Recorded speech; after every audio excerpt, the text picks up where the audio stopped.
السلام علیکم ورحمۃ اللہ وبرکاتہ۔ چلیے جانتے ہیں اللہ تعالیٰ کے بارے میں۔ قرآن مجید کا مقصد معلوم ہونے کے بعد تمہارے دل میں یہ خیال آتا ہوگا کہ اللہ تعالیٰ کون ہے۔ سنو، اس کی ذات کا سمجھنا تو عقل کا کام نہیں ہے۔ اللہ تعالیٰ نے اپنے متعلق قرآن میں فرمایا ہے، اللہ تعالیٰ ایک ہے اور وہی عبادت کے قابل ہے۔ اس کی ذات میں اور اس کے کاموں میں کوئی شریک نہیں، نہ اس کی کوئی اولاد ہے نہ وہ کسی کی اولاد ہے۔ وہ آسمانوں اور زمینوں کا نور ہے، وہ ہمیشہ سے ہیں اور ہمیشہ رہیں گے۔ اس کو نہ نیند آتی ہے نہ اونگ۔ آسمانوں اور زمینوں میں جو کچھ ہے سب اسی نے پیدا کیا ہے۔ بغیر اس کی مرضی کے کوئی اس کے سامنے کسی کی سفارش بھی نہیں کر سکتا۔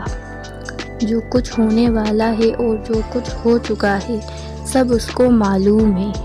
آسمانوں اور زمینوں میں کوئی چیز ایسی نہیں ہے جو اس کے علم میں نہ ہو۔ وہ اس کا انتظام کرنے سے تھکتا نہیں۔ آسمانوں اور زمین میں جو چیز ہے وہ اس کی تعریف اور پاکی بیان کرتی ہے۔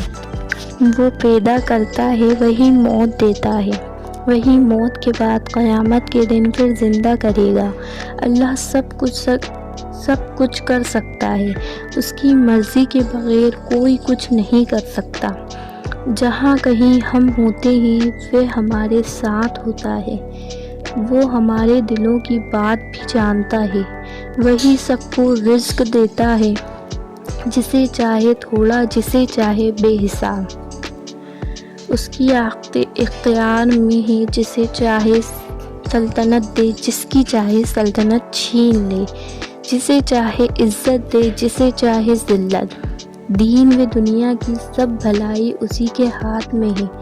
وہی اولاد دیتا ہے، جسے چاہے بیٹے دے اور جسے چاہے بیٹیاں، جسے چاہے دونوں اور جسے چاہے کچھ نہ دے۔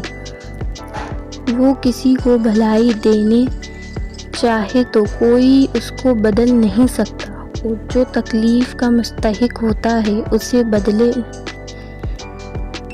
بدلنے والے بھی کوئی نہیں۔ اسی نے آسمان، سورج، چاند، تارے، زمین اور ان کے درمیان جو کچھ ہے سب کو ہماری خدمت میں لگایا۔ اسی نے ہماری اچھی اچھی صورتیں بنائیں۔ اس نے ہم کو اس لیے پیدا کیا کہ اس کی عبادت اور فرمانبرداری کریں۔